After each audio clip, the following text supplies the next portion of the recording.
Hey, Barrett Edelstein here, your celeb expert and your Celeb Savant. Celeb Savant is a weekly entertainment show. We have long-form career retrospective type interviews with celebrities, singers, actors, and industry experts. Oshri's music career took off when he won the first ever South African Trace Music Stars competition. The show was mentored by Wycleaf Jean and broadcasted on Trace Urban, the second largest music video television network in the world. After living in South Africa, Oshri moved to New York City to continue his endeavors with Wycleaf and pursue his efforts in gaining recognition in the music world. Oshri was invited to perform at the Trace Urban Music Awards in Paris of 2015, after which he was approached by the American pop R&B singer Akon to sign to his label. Not too long after, Oshri realized that Akon's label wasn't a good fit for his music and left on good terms. He started releasing music independently and got his first release on the Billboard Top 40 dance chart. Oshri continues to release singles and is blazing a trail in the music industry. Up next on Celeb Savant, we've got Oshri. Where do we find you in the world? How are you doing? And what's happening in your life? I'm currently in Ireland, visiting from Los Angeles, filming a music video for the next release in 2024. Okay. And very excited. There's also a duo project that I'm working on, and the mom of the guy named Perry Banks, the artist that I'm doing a duo project with, is getting married in at the castle where David Beckham got married. Okay. And it's like, and this is my weekend. So I'm like, oh my God, I'm so excited. I got my talks and I'm ready. Let's rewind. Let's take it to the very beginning of your journey in the entertainment industry. So what age, as a child, as a teenager, did you decide to say, cool, this is the path I want to take? And how did that journey accumulate to where we are today? So I would say that it started very, very young in the backyard of writing lyrics to like cartoon songs, opening cartoon shows. So I rewrote the lyrics and used the melodies. So that's where I started songwriting when I was about, I think, 9 or 10. And then since then, I always did music. I was one of the kids in school. I was the only guy in the choir of the school. I remember everybody made fun of me. I had this very high-pitched voice. Yeah. So that's when everything pretty much started building. Career-wise, I got my first breakthrough when I was in a boy band in my youth. And then obviously later on in Cape Town, where I won the Trace TV competition, and which was mentored by Wycleaf Jean. Oh, wow. Okay. Who literally gave me the phone call that changed my life and was like, you need to come to the States and you should come here. We should work. And I was like, okay, like, of course. Like, duh. Yeah. I packed my bags and I just, I flew to New York, not knowing anybody. And since then, it's been uphill. I performed at the French Music Award and was spotted by Akon and then signed to his label and then moved to Los Angeles where, it's I would say the mecca of pop. So started working there with a lot of beautiful and amazing songwriters, developing my sound, and of course growing with myself in personal life. So that's the journey now, releasing music. So excited. It's music that I've been writing for a few years now, so it's all coming together and I hope everybody's gonna like it. Not you hope, we will like it. Let's say that. We will like it. How long have you been in the States for now? I've been in the States, I would say, for about 7 years. Did you work with Wycleaf Jean at all? Yeah. So I moved, when was it? I moved from Cape Town and then I moved straight to New York. I stayed with Wycleaf for about a year and a half, where we worked closer together. And then a year later, I signed with Akon and moved Okay. to Los Angeles. Okay. Did Yeah. any of that work that you did with Wyclef get released? Was it just building yourself? It was building, it was, building the sound, Okay. learning the sound. But yes, the next big release in 2024 is going to be a song I wrote with Wyclef. Your creative process. So when you're creating a song from 0 to 3 to 4 minutes, what is that journey? What inspires it? Is it always easy? Do you always collaborate with others? Let's unpack your creative brain. You can start from a little myself with the guitar, and Mm. I can have like, I would say like a melodic idea, and then I can take that idea, and then like, I try to always co-write, so not Okay. by myself. Mm-hmm. So have a session, we come together, we set up time, and then I bring some melodies that I have, and I say we really start having a conversation like the one me and you are having right now. It's like, Yeah. what's going on? What's on your heart? Mm. Yeah, like, and because I'm in the writing process, so you always keep track, right? So you always, if there's a thought, that there's something that someone's story that really impacted me that I want to share. So I keep notes on my phone all the time. That's the best way. And and then from there, it's like it goes from being an idea to coming together and start writing the song. Mm-hmm.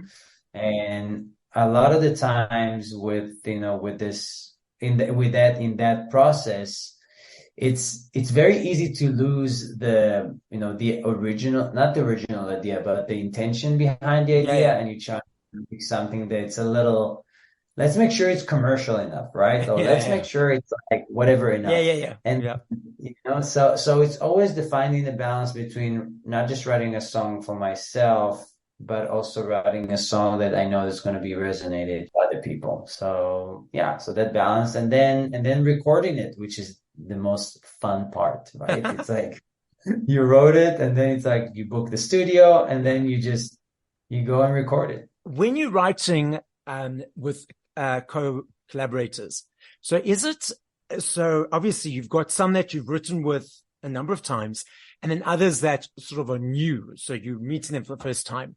Is it a longer process to dive in with the new person compared to the people you know, or do you just explain that? It's funny. It's like you go on first dates, and then it's like you have time to warm up, you kind of Mm, have a little conversation, yeah. With songwriting, it's not. You go straight to bed. Okay. Like, there's no in between. Yeah. There's no, it's like we sit down, I'm this, I'm this. Okay, pour your heart to me. Like, Yes. tell me what's going on. So it's a bit like Um, therapy. A bit like therapy. exactly, Yeah. exactly. But yeah, so I wouldn't say it's slower. It's just, yeah, it's actually, I like it.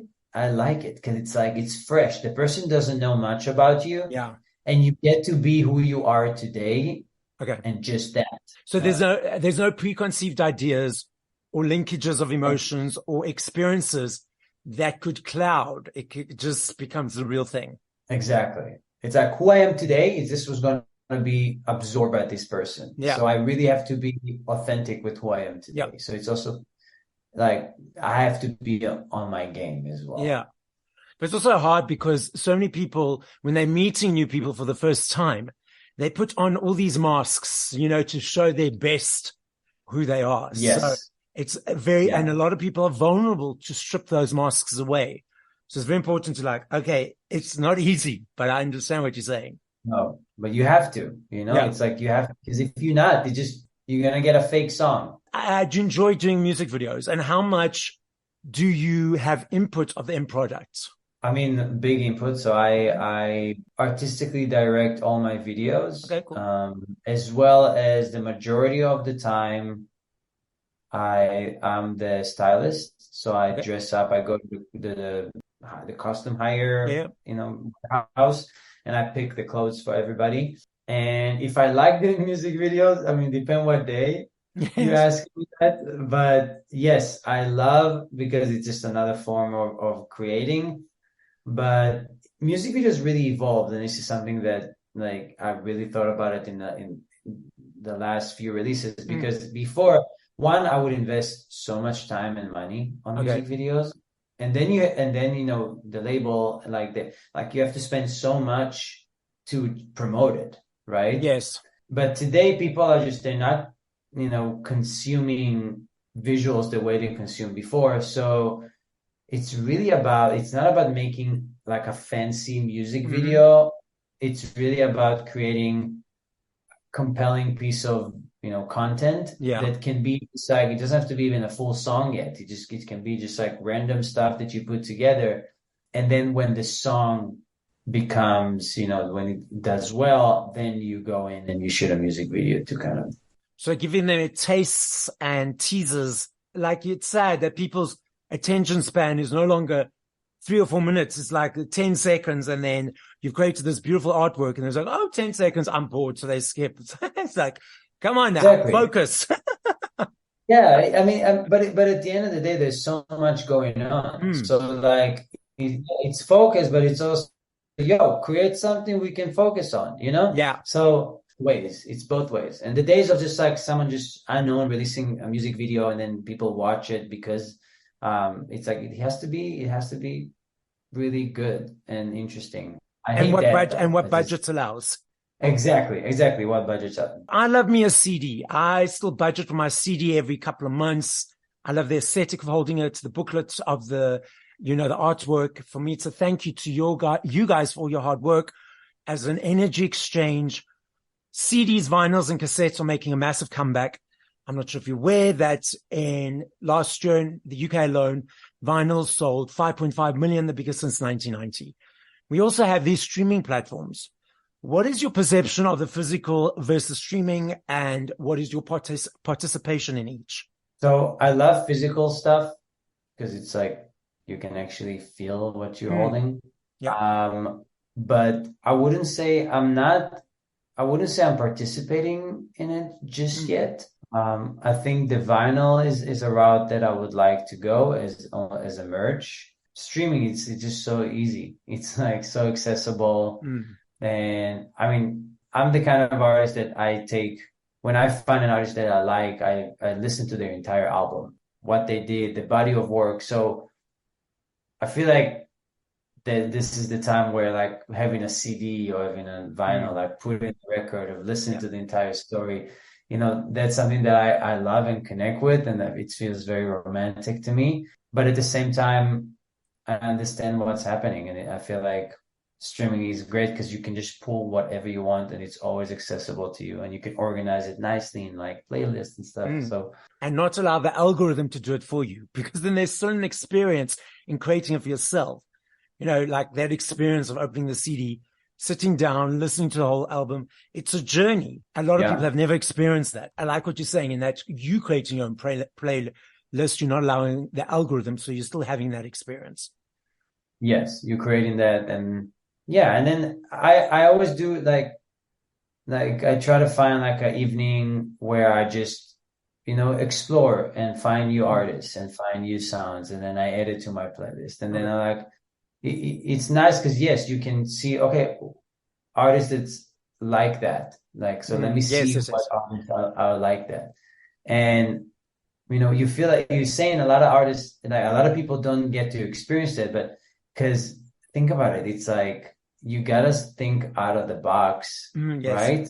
To break through the algorithm, because it's served to you. It's so comfortable. And then you can say it about anything. You can say it about news. You can say it about food. You can say it about, you know, about thoughts. It's very important to, I think, challenge yourself to not just follow, like also like create for yourself. But it's interesting because people like comfort zones, because if comfort zones are easy, there's no fear. They know, you know, they know the routine. So stepping out of that can be challenging for a lot of people.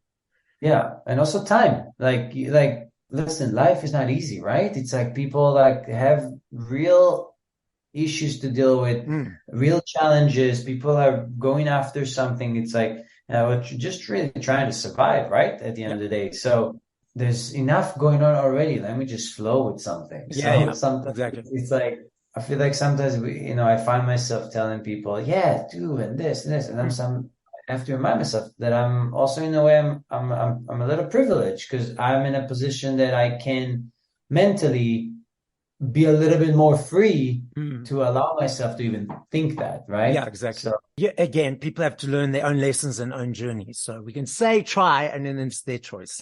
I love this game. I know if I had to ask you this question in 2 days, 2 hours, 2 years, I know your answer will be different every time because there's millions of them. If you had to push play to 5 songs by other artists once we finish this conversation, what would those 5 songs be and by whom? it's an artist named LP, and she sings "Lost on You," which I love. All the things are lost on Yeah. you. And then Celine Dion, "A New Day Yeah. Has Yeah. Come." Yeah. Ooh, I think the "Calm Down," But the Selena and Rema. Selena Gomez and Rima. And then I have 2 two more. more, probably songs that I would want to listen right now. I think Jack Johnson, Banana Pancakes. And then I think I'll do Potential. As a final message to the listening audience, which is around the world, what would you like to say to them? Actually, I would like to ask you a question if you don't mind. Okay, sure. You obviously built this podcast to be a very successful podcast. And I'm just interested to hear, like, did you always did podcasts? Like, what is your journey? How did you end up? Because this is something obviously you love, and I can see that you love doing Yes. it. And I'm sure it's like it hasn't been, being served to you on a silver plate. So I'm just interested to hear like a little bit of like, how did you end up doing it? Okay. So basically, I've studied marketing and communications and fitness, and I've always wanted to be in some form in the media. So I was coming up with concepts for various things that weren't happening. So I was more in the marketing in corporates, et cetera, et cetera. And, I had forgot about the media thing because I thought it just wasn't happening. So I was living overseas. I was living in Israel. I was living in London. I came back just before lockdown, and I came up with a concept for a podcast, a health, mind, body podcast, because obviously everyone was going crazy with lockdown. And there's a podcasting platform in South Africa called, I'm sure you know, Cliff Central with Gareth Cliff. Yes. And I presented that idea to them. They liked it. So basically I had to find a sponsor for it. And then I actually became one of the marketing staff at Cliff Central. And then there was a show, or there still is a show called That 80 Show, which Dory and Paolo present. Now, I became a contributor. I came up with a little concept of a game, a music quiz game. And they were interviewing local artists. And I said to them, listen, go big or go home. I said, I'm going to start reaching out to international artists. So within 2 weeks, I booked Air Supply, and they didn't have time to do the interviews or the edits for it. So they taught me how to do the edits. And in a period of a year, I did 30 interviews of artists from the 80s. And I was getting great feedback from people. And what happened was I thought, cool, I want to interview people outside of the 80s. They're great. Everyone's great. So I said, cool, I want to start my own thing, call it Celeb Savant. And now we're 120 episodes strong with artists from all around the world. And it's been nominated as one of the top 5 entertainment podcasts in Africa. I'm sure I missed a couple of beats, but that's the hybrid journey.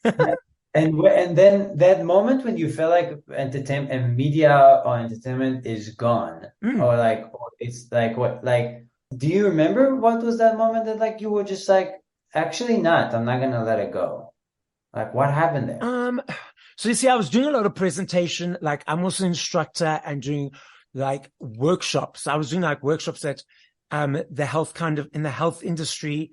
So I thought that gave me that outlet, because it's not the same, but it gave me the outlet of presenting and bringing that sort of creativity into play. Yeah, I just forgot about it. So when I was living in Israel and in London, I was working part-time with an independent artist, Sasha CM, that in her record label. And I was getting a little more into the industry. And I was like, I remember this passion. I want to dive deeper. Nice. Okay. There it is. Okay. Yeah. That one. So that was a reminder for me. A passion, yeah. Yeah. And yeah, of course, because when you taste a little bit, it's like, oh, I don't want to do anything else, right? It's just like, yeah, amazing. Thank you for sharing. That's inspiring. So Thank you like so the much. Thank you passion, for asking that question. Now, of your course. final message to the listening audience. Final message. I'm literally gonna use your story, and I would say if you have a passion out there, Mm-hmm. like, and you taste this a little bit of it, and Mm, it's felt good, mm, like, don't try to do anything else, and try to find a way to pursue it, and obviously make a living from it, mm. which is not always easy, Yeah.